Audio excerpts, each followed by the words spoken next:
دي قصة مروان وميادة، اخوات. تحكي القصة ان امهم كانت دايما مخلية ما بينهم جو من التنافس. مثلا لو هيجوا ياكلوا تقول لهم مين هيخلص الاول او مين هياكل الاول. نيجي في الصلاة مثلا مين اللي هيصلي الاول، في حالة تنافس دائم. الحالة دي ربت يا اصدقائي جوه الاطفال شيء مش باين حاليا، مش متشاف، لكن مع مرور الوقت اصبح الموضوع بقى باين. بان اثره عند مروان واخته ميادة. مروان بقى دايما غير راضي عن اخته ميادة ودايما بيتخانق معاها، وفي يوم من الايام امهم ماتت. اتغير الوضع تماما. الاب بعد فترة اتجوز من سيدة اخرى كانت دايما غاضبة وبتزهق بسرعة بسبب شقاوة مروان. الموضوع بصراحة مطولش، شهور معدودة وابوهم طلقها واتجوز واحدة تانية اسمها فاطمة. فاطمة كانت من طراز الامهات الهادئة الطيبة. طبعا كانت مختلفة، الاولاد ما بقوش يسمعوا مين هيعمل ده الاول، ما بتقولش مين اللي هيصلي الاول، لكن كانت بتقول مروان المصلي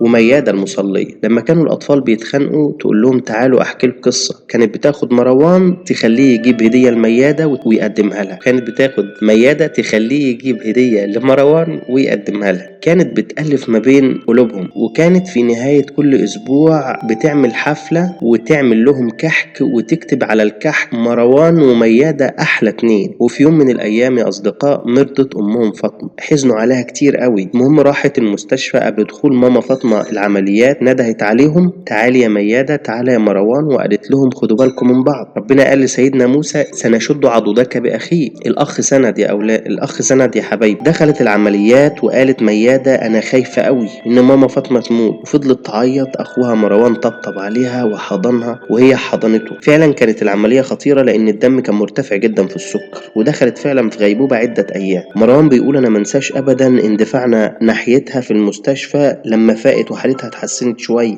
أبويا منعنا لكن صوتها كان عالي جدا وبتقول له سيبهم دول حبايبي. لما حالتها اتحسنت مروان وميادة عملوا حفلة ليها كان عنوانها سنشد عضدك بأخيك. ماما فاطمة ربتهم على التفاهم والنقاش. ماما فاطمة لاحظت مهارة ميادة فاشتركت ليها في الإذاعة والشعر، هي اللي سندتهم. بعد وفاة أبوهم ندهت على مروان وميادة قالت لهم في كلمة مؤثرة انتم عمل أبوكم الصالح اثبتوا ده. دلوقتي ميادة معدة برامج ومروان مهندس بترول. ماما فاطمة اختارت تكون ليهم أم مش زوجة أب، فكانوا ليها أبناء. العبرة هنا إن الابتلاء بيجي علشان نتعلم ونفهم ونتغير منه، وربنا بيعوض زي ما حصل مع مروان وميادة، عوضهم بأم أفضل من أمه. العبرة التانية خليك شخص هادي ومؤثر في حياة اللي حواليك، في حياة أولادك، واعمل الخير دايما وارميه البحر زي ما عملت ماما فاطمة، ما بصتش ان دول ابناء زوجها. العبرة الثالثة علم ولادك بالقصة وبالرفق زي ما فعلت ماما فاطمة، ولكن مش بالضرب والسخرية والعنف. العبرة الرابعة ما تسيبش اولادك لشخص غير مسؤول حتى وان كان شريك حياة انت اخترته. خليك يقظ ومتابع ليهم. بس كده، لو عجبك الفيديو دوس لايك او قول لنا رأيك في الكومنت. كان معكم محمد ناصر من قناة قطرة للناس الشاطرة. والسلام عليكم ورحمة الله وبركاته.